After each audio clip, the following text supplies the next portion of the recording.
देवाभाऊ म्हणतात की महाराष्ट्राचा अपमान तुम्ही केला, म्हणजे जे बोलतेत ना त्यांनी केला.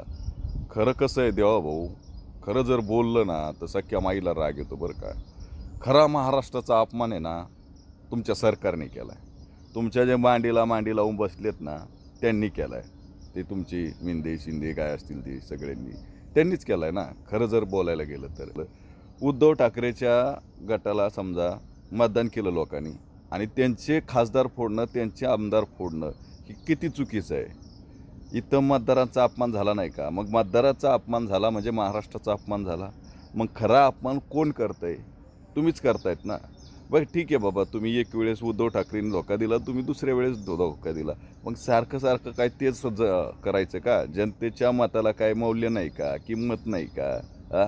बरं ठीक आहे, काही टबूजे काय ते लोक येतील तुमचे ते चाटे, तर ते म्हणतात की उद्धव ठाकरेंनी धोका दिला. अरे उद्धव ठाकरेंनी धोका द्यायच्या अगोदर जे तुमचे पप्पा आहे देवाभाऊ, ते पहाटे 4ला जाऊन अजितदादासोबत लग्न करून सगळं झालं होतं त्यांचं.